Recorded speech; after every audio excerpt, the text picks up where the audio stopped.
Desididong magreklamo ang mga magulang ng mga estudyanteng pre-kinder na sinigawan at sinaktan pa ng isang guro. Ang sumbong ng mga bata sa kanilang mga magulang, ikinulong pa raw sila sa CR. Saksi, si Mark Salazar, exclusive.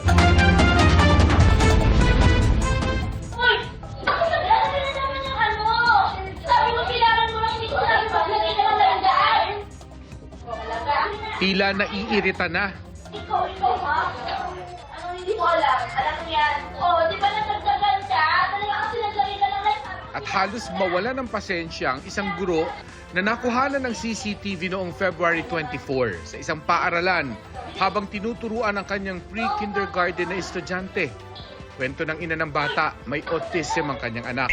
Kung ako nga, hindi ko siya ginaganon dito pag kinakausap ko siya ng mahinawan lang. Siyempre, masakit for me kasi nga, may autism siya. Tapos, inassure naman nila sa amin na sa akin na tumatanggap sila ng may mga ganong bata. Pero hindi lang ang batang yan ang napanggigilan ni teacher. Ang batang babaeng ito, hirap naman sa addiction.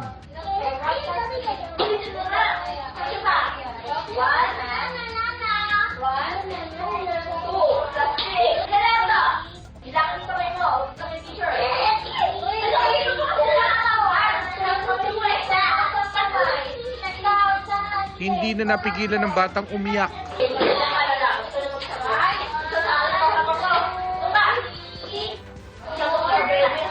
Doon na po kami nagalit as a mother. Naiiyak po ako sa ginawa sa anak ko. Una pong nakita namin, hinampas po siya sa kamay.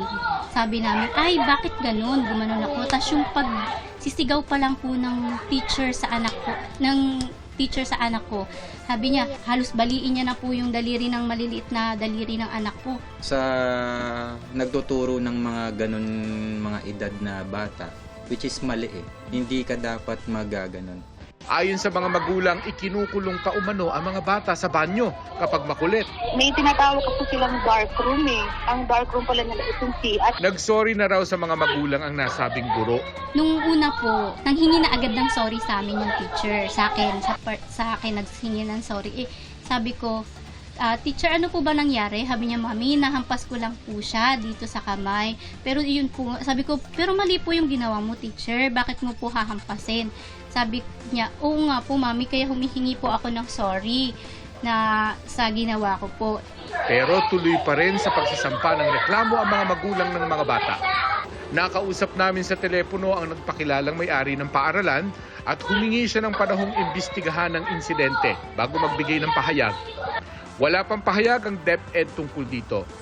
Para sa GMA Integrated News, Mark Salazar, ang inyong saksi.